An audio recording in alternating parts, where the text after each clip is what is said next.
Attempted assassination against former U.S. President Donald Trump. Authorities are still identifying the possible motive of the gunman who was eventually neutralized. World leaders, including President Bongbong Marcos, condemned the incident. Here's the report. Former U.S. President Trump was in Butler, Pennsylvania for his re-election campaign trail. He was in the middle of his speech until shots were heard, causing the crowd to panic and Donald to duck. And you know, that's a little bit old, that chart. That chart's a couple of months old, and if you want to really see something that's said, take a look at what happened. The Secret Service security immediately covered and protected Trump from potential threats. Trump was visibly injured as the upper part of his ear was covered in blood. Before the security team brought Trump to his vehicle, the former president raised his fist to his supporters. A civilian was killed in the incident while two others are currently in critical condition. Authorities immediately killed the gunman, who was identified as Thomas Matthew Crooks.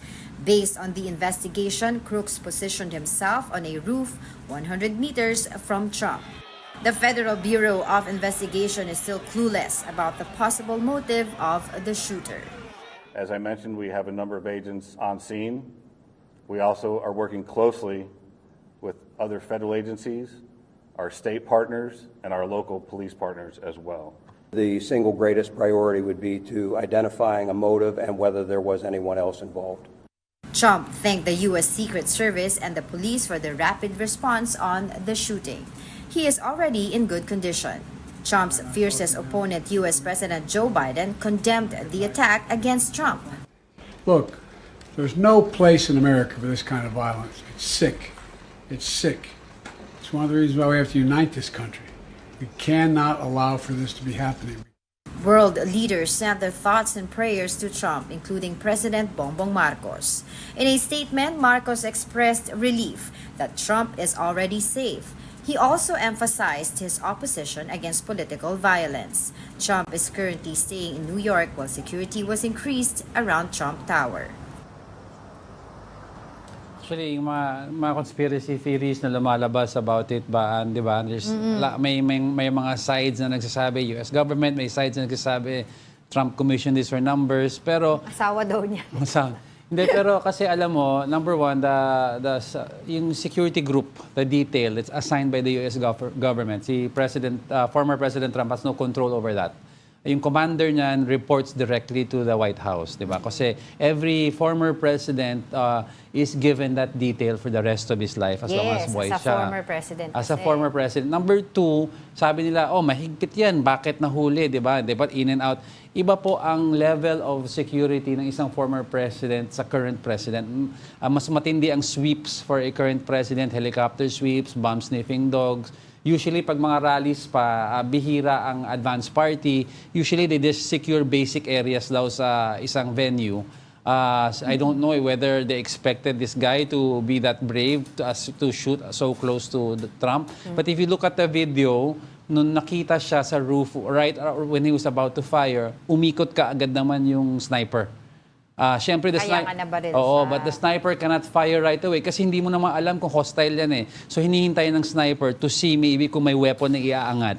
That's when they're allowed to engage. If you know the protocols kasi, you can read up on it actually, yung mga usual protocols nila.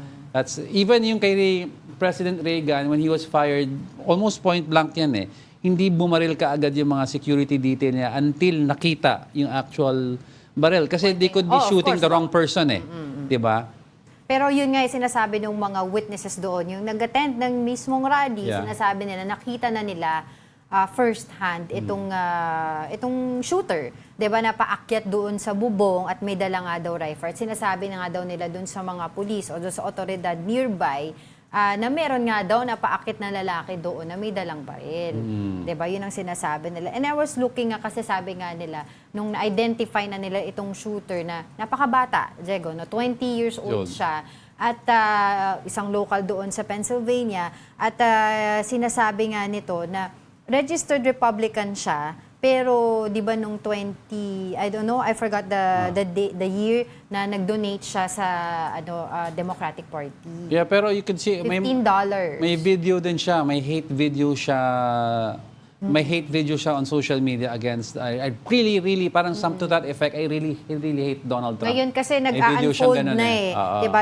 As they are trying to know the reason or the motive behind the failed assassination attempt, ay yan, tinitignan nila, iniimbestigahan na nila yung background nitong bata. Diba? Yes. Ito nga si Thomas. Anyway, kasi this is a developing story. Yes, sinasabi nila, he was bullied before, pero walang nakapag-isip na gagawa siya ng ganito because yung pagkatao niya hindi naman ganito. Wala naman din daw indication or record or of any record na may mental issue siya whatsoever.